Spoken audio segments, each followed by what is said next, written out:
Shivanshu recording studio बानावर बिशुनगंज। बोला बोला डमरू वाले बाबा की।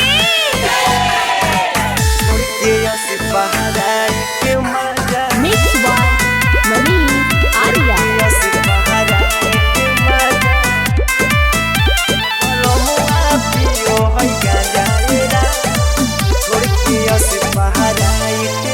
अजी मनी न भावे हमर भोला के दूध ताजा ताजा राम। हरे हरे महादेव हरे हरे महादेव। अजी मनी न भावे हमर भोला के दूध ताजा ताजा राम।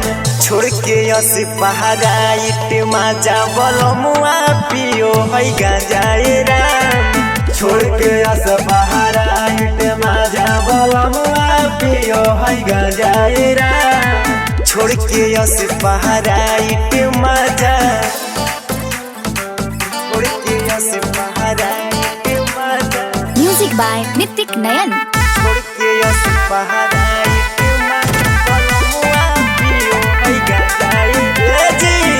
दिन रात खाली हमसे भांग पीसू बाबू है, भांग पीसू। हर हर महादेव चढ़े जाब नशा मने मने मुस्काबो है।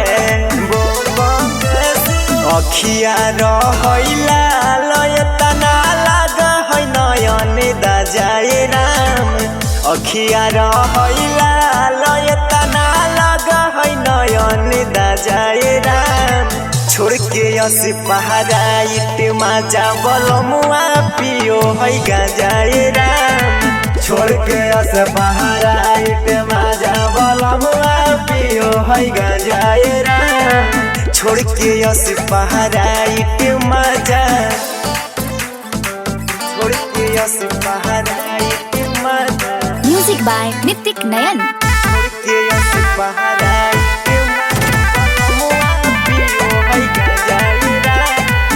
दोसरा के दान करई महलया टारी। ये सखी अपने घूम है बन के जोगिया भिखारी। प्रेमी रजनी टाइगर बहन करे रोज दरवाजाए राम। अरे मनीष रौशन बहन करे रोज दरवाजाए राम।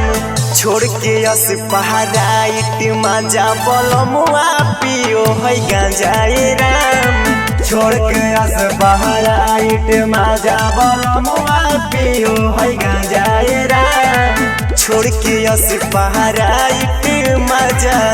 शिवांशु रिकॉर्डिंग स्टूडियो बानावर बिशुनगंज।